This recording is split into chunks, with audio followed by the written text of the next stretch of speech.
नमस्कार दोस्तों, आप पढ़ रहे हैं MP board class 12 general English, जिसमें हम वर्कबुक के क्वेश्चन आंसर पढ़ते आ रहे हैं। तो आज आप पढ़ेंगे लेसन 11 के जो भी महत्वपूर्ण क्वेश्चन आंसर होंगे उनको पढ़ेंगे। तो देखिए 36 क्वेश्चन तक हम पढ़ चुके हैं। आगे देखते हैं क्वेश्चन नंबर 37 क्या है। व्हाट हेल्प्स, व्हाट मतलब क्या, हेल्प्स सहायता करता है, प्लांट्स मतलब पौधों की। तो क्या चीज पौधों की सहायता करता है, या फिर हम कह सकते हैं पौधों की सहायता कौन करता है और किस चीज में, क्रिएट करने में मतलब उत्पन्न करने में। और क्या क्या उत्पन्न करते हैं, कलर्स मतलब रंग, एंड वेराइटी ऑफ टेस्ट मतलब वेराइटी होती है विविधता कह सकते हैं या किस्म कह सकते हैं, जो स्वाद की किस्म होती है। देखा होगा कि अलग अलग पेड़ में जो भी फल लगते हैं उन फलों में अलग अलग टेस्ट आता है। तो जो टेस्ट की वैरायटी होती है और उनका कलर होता है, इसको उत्पन्न करने में पौधों की मदद कौन करता है। तो देखिए इस पाठ में बताया गया है कि जो मिट्टी होती है वो पौधों की सबसे ज्यादा हेल्प करती है। उसी से कलर भी उत्पन्न होते हैं, उसी से स्वाद की किस्म भी बनती है कि किस प्रकार का स्वाद होगा। तो यह निर्भर करता है मिट्टी पर। तो देखिए आंसर में केवल एक शब्द आपको याद रखना होगा, मिट्टी। तो देखिए एक शब्द व्हाट के स्थान पे आपको लिखना होगा मिट्टी। अब मिट्टी के लिए अंग्रेजी में क्या कहते हैं तो आप लोगों को पता होना चाहिए, SOIL, सोयल का मतलब होता है मिट्टी। तो हम यहाँ पे लिखेंगे द सोयल, मतलब जो मिट्टी होती है, यहाँ दा लगा के लिख देंगे द सोयल। और फिर पूरा question, helps plant create colours and variety of taste. तो केवल आपको व्हाट के स्थान पे द सोयल लिख देना है, बाकी पूरा क्वेश्चन का लिख देंगे। तो देखिए इस प्रकार से आंसर बन जाएगा, व्हाट के स्थान पे लिखा द सोयल मतलब मिट्टी, और फिर बाकी question helps plant create colours and variety of taste, पूरे क्वेश्चन की लाइन। तो इस प्रकार से 37वां क्वेश्चन बहुत सरल सा है, एक शब्द आपको द सोयल याद रखना है मिट्टी को, बाकी पूरा क्वेश्चन का है। तो यह आपसे आराम से बन जाएगा। देखिए यह क्वेश्चन भले ही परीक्षा में नहीं पूछा गया, लेकिन शॉर्ट आंसर है तो यह पूछा भी जा सकता है। इसके बाद देखिए अगला जो 38वां क्वेश्चन है, यह भी परीक्षा में नहीं पूछा गया है, लेकिन यह भी शॉर्ट आंसर है, इसलिए इसे भी आप कर लें। तो देखिए 38वां क्वेश्चन क्या है, व्हाट थिंग्स मतलब कौन कौन सी चीजें, इन नेचर मतलब प्रकृति में, एराउस, एराउस करना मतलब उकसाना या बढ़ाना कह सकते हैं, और यवर मतलब आपकी, और क्यूरियोसिटी मतलब होती है जिज्ञासा। तो यहाँ कहा गया प्रकृति में ऐसी कौन कौन सी चीजें हैं जो आपकी जिज्ञासा को बढ़ा देती हैं, उकसा देती हैं। तो देखिए इस पाठ में बताया गया दो ऐसी चीजें हैं जो हमारी जिज्ञासा को बढ़ा देती हैं। उनमें एक तो बताई गई विश्व प्रसिद्ध ज्वालामुखी, जिसे हम एटना ज्वालामुखी के नाम से जानते हैं, और दूसरा बताया गया समुद्र के अंदर जो बरमूडा का त्रिभुजाकार क्षेत्र है। दो ऐसी चीजें हैं जिनको देख करके हमें जानने की जिज्ञासा होती है। तो देखिए आंसर बताया गया एटना ज्वालामुखी, बरमूडा का त्रिभुजाकार क्षेत्र, दो ऐसी चीजें हैं जो हमारी जिज्ञासा को बढ़ाती हैं। तो देखिए अब हम यह आंसर कैसे बनाते हैं। देखिए एटना ज्वालामुखी, ज्वालामुखी के लिए क्या कहा जाता है, वॉल्केनो कहा जाता है, सब लोगों को पता होगा। और एटना नाम है तो एटना वॉल्केनो हो जाएगा। बरमूडा का त्रिभुजाकार क्षेत्र, देखिए बरमूडा एक देश का नाम है तो बरमूडा को तो हम बरमूडा ही लिखेंगे। और त्रिभुजाकार क्षेत्र कहलाएगा ट्रेंगल, ट्रेंगल मतलब त्रिभुज भी होता है या फिर त्रिभुजाकार क्षेत्र। तो यहाँ पे ध्यान रखना, वॉल्केनो क्या कहलाती है, ज्वालामुखी, और त्रिभुजाकार क्षेत्र को हम कह सकते हैं ट्रेंगल। तो यहाँ ट्रेंगल का मतलब होता है त्रिभुज या त्रिभुजाकार क्षेत्र। तो यहाँ पे दो चीजें आपको याद रखनी है, एक तो यहाँ पे एटना वॉल्केनो हो जाएगा, और बरमूडा का त्रिभुजाकार क्षेत्र को क्या लिखेंगे हम, बरमूडा ट्रेंगल लिखेंगे। और बाकी देखिए हमारी जिज्ञासा यहाँ पे लिखा था यवर मतलब आपकी, अब लेकिन हमारी मतलब अवर कर देंगे तो वाई यहाँ से हटाना होगा, अवर क्यूरियोसिटी मतलब हमारी जिज्ञासा हो जाएगा। बाकी बढ़ाता है एराउस, इसमें भी था तो यहाँ भी आपको लिखना होगा, मतलब सभी वर्ड आपको पता है। तो देखिए सबसे पहले हम क्या लिखेंगे, द एटना वोल्केनो और फिर अल्प विराम लगा के द बरमूडा ट्रायंगल, ठीक है ना, यह पूरा हो जाएगा सब्जेक्ट। तो द एटना वोल्केनो और अल्प विराम लगा के द बरमूडा ट्रायंगल, इतना हो गया सब्जेक्ट। इसके बाद लिखनी है आपको क्रिया बढ़ाता है, मतलब एराउज लिख देंगे, बढ़ाता है।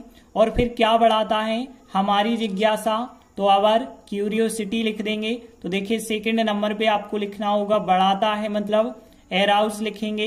फिर हमारी जिज्ञासा के लिए यहाँ पे देखिए क्वेश्चन में योवर लिखा है, लेकिन अब अवर कर देंगे, वाई को कम कर देना है, तो अवर क्यूरियोसिटी हो जाएगा। तो देखिए यह आंसर भी ज्यादा कठिन नहीं है, द एटना वोल्केनो हो जाएगा और द बरमूडा ट्रायंगल हो जाएगा। और फिर इतना क्वेश्चन का लिख देना है आपको, बस योवर की जगह अवर कर देना है, पूरा क्वेश्चन का लिख देना है। तो देखिए इस प्रकार से आंसर बना है, the Etna volcano, the Bermuda triangle और फिर एराउस, अवर कर दिया गया है यहाँ पे हमारी, और फिर क्यूरियोसिटी मतलब जिज्ञासा, पूरा क्वेश्चन का हो जाएगा एराउस अवर क्यूरियोसिटी। तो देखिए यह भी क्वेश्चन पूछा जा सकता है, भले ही परीक्षा में नहीं आया, लेकिन यह भी आप कंप्लीट कर लें। इसके बाद देखिए इस लेसन का सबसे आईएमपी क्वेश्चन है जो यहाँ दीर्घ उत्तरीय क्वेश्चन में पूछा जाता है। देखिए भले ही यह 2010 अकेला में पूछा गया है, लेकिन यह ज्यादातर दीर्घ उत्तरीय में आपको अर्धवार्षिक या फिर प्री बोर्ड परीक्षा में जरूर देखने के लिए मिल जाता है, तो इसे भी आप कंप्लीट कर लें। तो देखते हैं 39वां क्वेश्चन क्या है, how can you say that, how मतलब कैसे, यू मतलब आप, से मतलब कहना, आप कैसे कह सकते हैं कि नेचर्स मतलब प्रकृति की, बाउंटी मतलब उदारता, इज बाउंडलेस मतलब असीमित, तो आप कैसे कह सकते हैं कि प्रकृति की उदारता असीमित है। फिर यहाँ पे अथवा में इस टाइप से भी क्वेश्चन पूछा जा सकता है, नेचर्स बाउंटी इज बाउंडलेस मतलब प्रकृति की उदारता असीमित है, एक्सप्लेन समझाइए, इट मतलब इसे, तो आपको इसे समझाना है कि प्रकृति की उदारता कैसे असीमित है।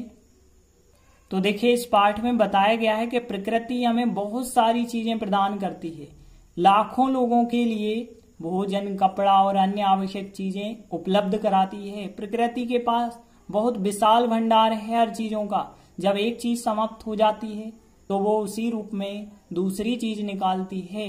इस प्रकार मानव की वह बहुत ज्यादा असीमित हेल्प करती है, तो हम कह सकते हैं फिर प्रकृति की उदारता असीमित है। तो देखिए आंसर आप ध्यान से समझना एक एक लाइन, क्योंकि आंसर बड़ा है, आंसर क्योंकि यह दीर्घ उत्तरीय क्वेश्चन है, तो इसे यदि आप एक एक लाइन को ध्यान से समझेंगे तो बिल्कुल आपसे बनने लगेगा यह आंसर। तो देखिए पहली लाइन क्या है, हम कह सकते हैं कि प्रकृति की उदारता असीमित है। देखिए यह सेंटेंस आप कैसे बनाएंगे, हम के लिए कहते हैं वी, यह तो आपको पता है।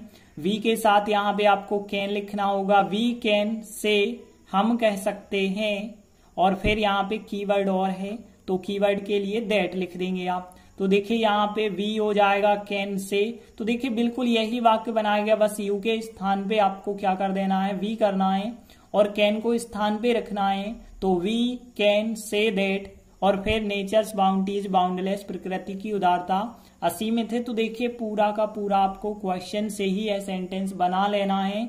तो यहाँ पे वी होगा, फिर वी के बाद सहायक क्रिया होगी कैन, और फिर क्रिया का फर्स्ट फॉर्म होगा, तो वी कैन से, और फिर दैट लगा के nature's bounty is boundless question की लाइन, फिर बाद में आप लिख देंगे बिकॉज मतलब क्योंकि। तो देखिए पहली लाइन तो आप लोगों से ट्रांसलेट करते बन जाएगी ना कि वी कैन से, और फिर that nature's bounty is boundless because मतलब क्योंकि। इसके बाद अगली लाइन, क्योंकि वहां लाखों चीजें हैं, मतलब पूरी दुनिया की बात करें यदि, तो पूरी दुनिया में ऐसी लाखों चीजें हैं जो कि प्रकृति ने हमें प्रदान की हैं या फिर दी हैं। तो देखिए यहाँ पे ध्यान देना, अब इस लाइन को हम कैसे ट्रांसलेट कर सकते हैं। तो देखिए यहाँ पे लाखों के लिए क्या कहते हैं, लाखों के लिए कहते हैं मिलियंस। तो मिलियंस का मतलब होता है लाखों, और मिलियंस के साथ ऑफ वर्ड आपको लगाना ही पड़ता है, तो मिलियंस ऑफ, और फिर यहाँ पे जो चीज जैसे आप बताना चाहते हैं लाखों चीजें, तो आप लिखेंगे मिलियंस ऑफ थिंग्स लिखेंगे। यदि आप बताना चाहते हैं लाखों किताबें, तो मिलियंस ऑफ बुक्स लिखेंगे, मतलब मिलियंस ऑफ लगा के लिखेंगे, तो यहाँ पे लाखों हो जाता है। तो देखिए यहाँ पे हम क्या लिखेंगे, मिलियंस ऑफ थिंग्स, लाखों चीजें, और वहां मतलब होता है देयर, और जो कि मतलब आप दैट लिख सकते हैं। प्रकृति ने मतलब नेचर हो जाएगा, अस मतलब हमें होता है, और प्रदान करना होता है गिव, और गिव का ध्यान रखना है यहाँ पे, गिव का थर्ड फॉर्म क्या होता है, गिवन, यह तो आप लोगों को पता होगा। तो यहाँ पे ध्यान देना, वहां लाखों चीजें हैं, यदि इस लाइन को ट्रांसलेट करें तो देयर होगा वहां के लिए, आर सहायक क्रिया होगी तो there are millions of things हो जाएगा, तो there are millions of things हो जाएगा, और दैट मतलब जो कि, और फिर नेचर मतलब प्रकृति ने, अब देखिए प्रकृति ने हमें प्रदान किए, परफेक्ट टेंस है, प्रेजेंट परफेक्ट, तो हैज हैव सहायक क्रिया लगा के आपको थर्ड फॉर्म लिखना होगा। तो प्रकृति एक वचन होती है, सहायक क्रिया हैज लगाएंगे, तो यहाँ पे नेचर, हैज, और फिर थर्ड फॉर्म होगा गिवन, और फिर यहां देखिए हमें के लिए या फिर हमारे लिए क्या लिखेंगे आप, टू अस लिखेंगे। तो यहाँ पे देखिए दैट नेचर प्रकृति ने हैज गिवन प्रदान किए हैं, टू अस मतलब हमारे लिए प्रदान किए हैं। फिर इसके बाद अगली लाइन, प्रकृति बहुत ही उदारशील है, उदारशील को यहाँ पे कहा गया है जनरस, तो आप याद रखेंगे जनरस का मतलब होता है उदारशील, तो यहाँ जनरस लिखा गया है। हम कह सकते हैं वेरी मतलब बहुत ही, और जनरस मतलब उदारशील, तो यहाँ नेचर जो है बहुत ही उदारशील है, मतलब यहाँ नेचर होगा सब्जेक्ट, सहायक क्रिया लगानी होगी इज, तो यहाँ पे नेचर इज वेरी जनरस, तो इस प्रकार से सेंटेंस बना, नेचर इज वेरी जनरस। तो देखिए इस प्रकार से हमने जो 3 लाइनें ट्रांसलेट की हैं, एक बार इन तीनों लाइनों को हम रिवाइज कर लें। तो देखिए यहाँ पे वी कैन से हम कह सकते हैं, और फिर that nature's bounty is boundless because, क्योंकि there are millions of things that nature has given to us, nature is very generous. इसके बाद अगली लाइन है, लाखों वर्षों से वह लाखों लोगों को भोजन, कपड़ा और आवश्यक चीजें दे रही है, वह मतलब प्रकृति की बात हो रही है। तो देखिए लाखों वर्षों से, तो यहाँ पे देखिए लाखों वर्षों के लिए क्या कहेंगे, अभी हमने आपको बताया था मिलियंस ऑफ वर्ड यूज कर रहे थे, तो देखिए मिलियंस ऑफ ही हम लिखेंगे, मिलियंस ऑफ, और वर्षों के लिए ईयर्स कर देंगे यहाँ पे, तो मिलियंस ऑफ ईयर्स का मतलब होगा लाखों वर्षों की बात हो गई। लाखों लोगों के लिए क्या लिखेंगे, मिलियंस ऑफ पीपल, तो मिलियंस ऑफ पीपल का मतलब होगा लाखों लोगों की बात हो गई। और फिर फूड मतलब भोजन, क्लॉथ मतलब होता है कपड़ा, और फिर नेसेसरी मतलब जो होती है आवश्यक, और थिंग्स मतलब चीजें, तो नेसेसरी थिंग्स आवश्यक चीजें, क्लॉथ्स हो गया, फूड हो गया, और फिर वह मतलब प्रकृति, प्रकृति को हम इट कहेंगे। तो देखिए सबसे पहले हम इतना लिखें लाखों वर्षों से, तो देखिए से के लिए क्या लगता है, टाइम के पहले यदि से वर्ड आता है तो सिंस या फॉर में से लगता है, तो यहाँ पे हम लिखेंगे फॉर, और फिर millions of years, for millions of years लिखेंगे। और फिर देखिए यहाँ से यहाँ तक वाक्य कंटिन्यूअस है, तो कंटिन्यूअस है, तो इट यहाँ पे लिखा, क्योंकि प्रकृति तो इट में आएगी ना, ही सी में तो नहीं आ सकती है। तो देखिए इट, फिर इज सहायक क्रिया, इट इज, और फिर गिविंग आईएनजी लिखेंगे, गिविंग मतलब दे रही है, और फिर क्या क्या दे रही है वो सब चीजें आप यहाँ पे लिख देंगे, और किसे दे रही है वो चीजें भी आप लिखेंगे। तो देखिए यहाँ पे इतना पूरा आपको फिर लिखना पड़ेगा, तो कैसे लिखेंगे, लाखों लोगों को दे रही है मतलब मिलियंस ऑफ पीपल लिखेंगे, लाखों लोगों को, food, clothes and other necessary things, यहाँ अन्य वर्ड और है तो अदर नेसेसरी थिंग्स हो जाएगा। तो देखिए इस प्रकार से for millions of years it is giving, वह दे रही है, और मिलियंस ऑफ पीपल लाखों लोगों को, food, clothes and other necessary things.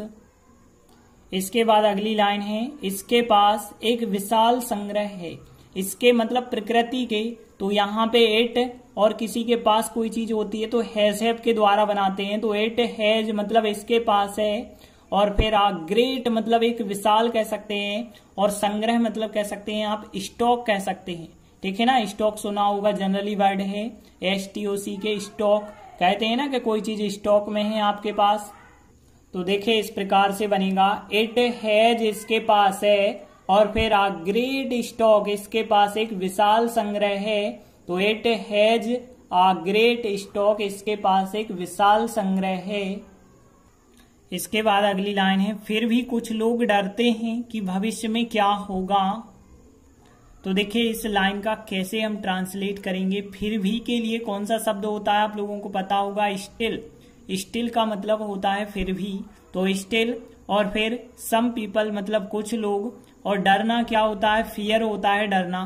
तो देखिए FEAR फियर का मतलब होता है डरना, और दैट मतलब कि, भविष्य मतलब फ्यूचर की बात हो रही है, तो इन फ्यूचर मतलब भविष्य में, और व्हाट मतलब होता है क्या, और फिर होगा मतलब घटित होगा कह सकते हैं। तो होना मतलब क्या होता है, हैपन होता है। व्हाट हैपन कहते हैं ना, हम सुना होगा, व्हाट हैपन का मतलब क्या हुआ कह देते हैं।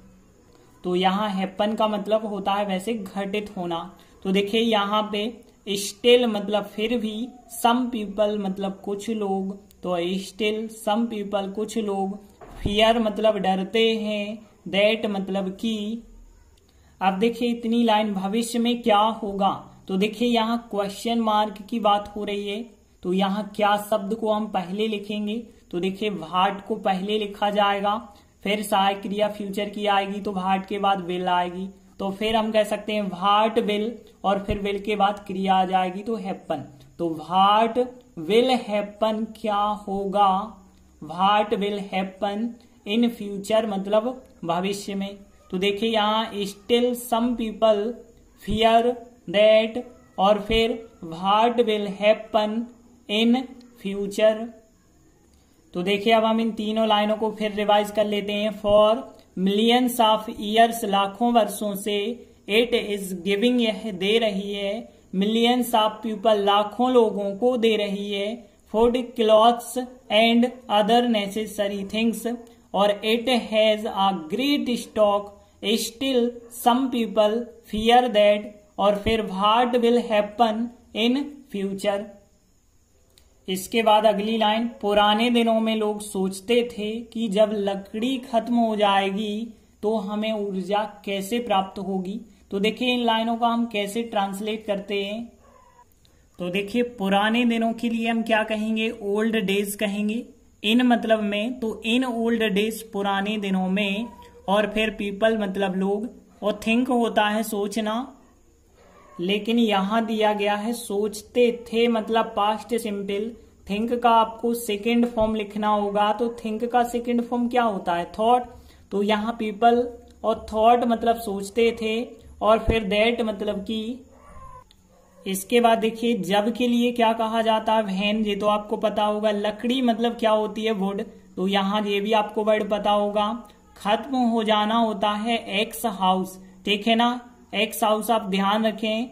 एक्स हाउस का मतलब होता है खत्म होना, एक्स हाउस का मतलब क्या होता है, खत्म होना, और एक्स हाउस्टेड इसका थर्ड फॉर्म होता है। तो देखिए यहाँ भी ज्यादा कठिन नहीं है। इन ओल्ड डेज पुराने दिनों में, पीपल थॉट लोग सोचते थे, दैट की, व्हेन मतलब जब, लकड़ी को लिखेंगे वुड, खत्म हो जाएगी। देखिए यहाँ पे फ्यूचर सिंपल है, लकड़ी खत्म हो जाएगी, लेकिन फ्यूचर सिंपल का पैसिव वॉइस है, तो आपको पता होगा फ्यूचर सिंपल का पैसिव वॉइस कैसे बनता है, विल बी थर्ड फॉर्म होता है। फिर तो यहाँ sell will be third form होता है, तो लकड़ी के हिसाब से सहायक क्रिया तो लगेगी विल बी, और विल बी के बाद थर्ड फॉर्म एक्स हाउस्टेड आ जाएगा फिर यहाँ पे।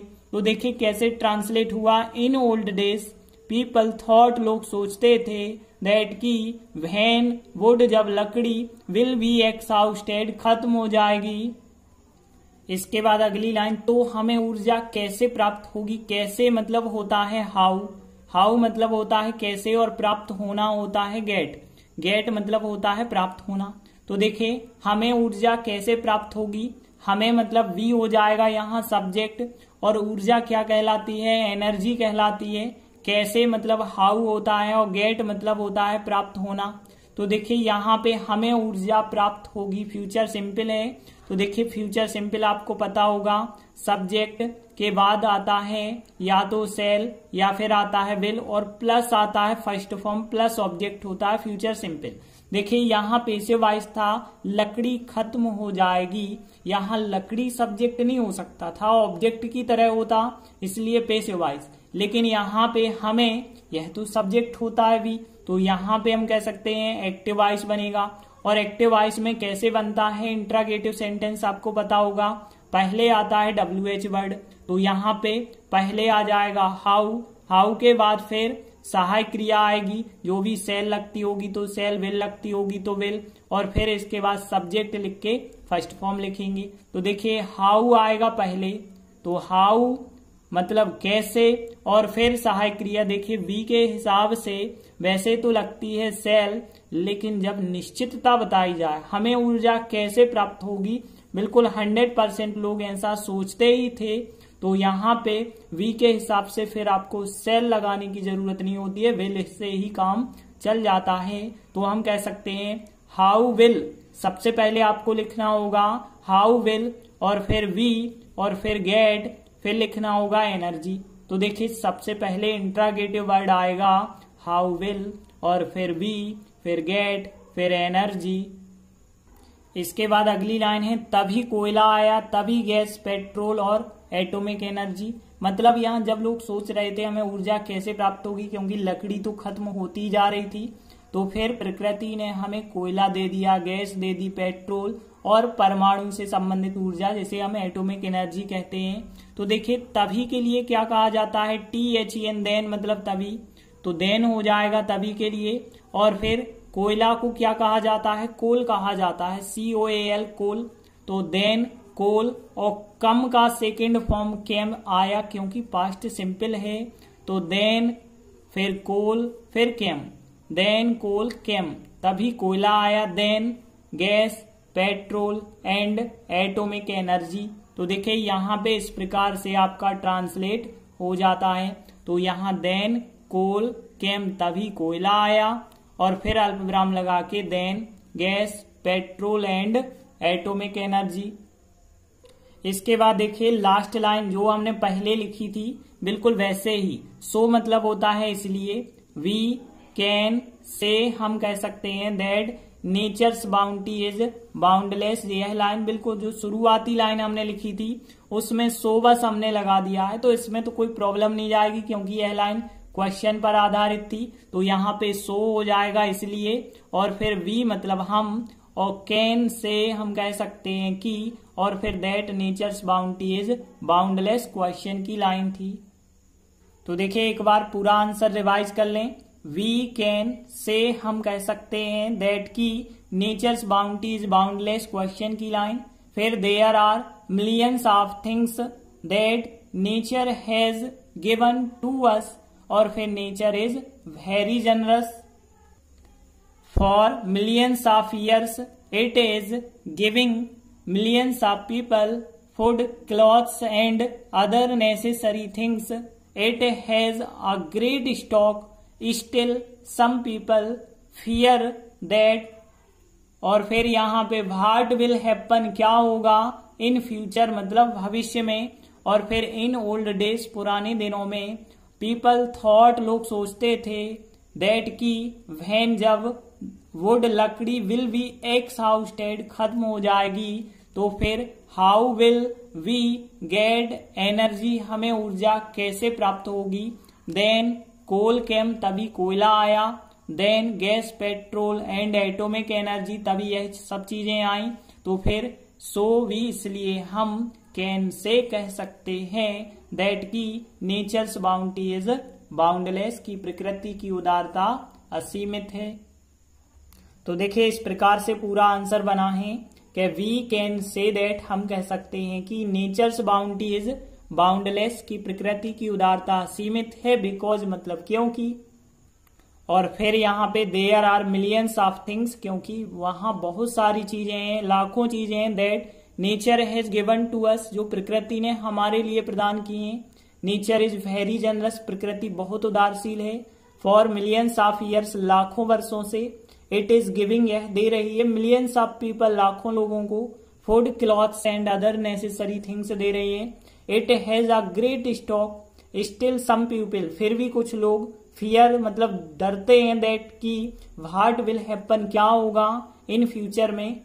और फिर इन ओल्ड डेज, पुराने दिनों में, पीपल थॉट, लोग सोचते थे, दैट की व्हेन वुड, जब लकड़ी, विल बी एक्सहाउस्टेड, खत्म हो जाएगी, how will we get energy, हमें ऊर्जा कैसे प्राप्त होगी, देन कोल केम, तभी कोयला आया, then gas, petrol and atomic energy, तभी यह सब चीजें आ गई। तो फिर सो वी, इसलिए हम कैन से कह सकते हैं that nature's boundary is boundless, की प्रकृति की उदारता असीमित है। तो इस प्रकार से बहुत महत्वपूर्ण दीर्घ उत्तरीय क्वेश्चन कंप्लीट हुआ। धन्यवाद।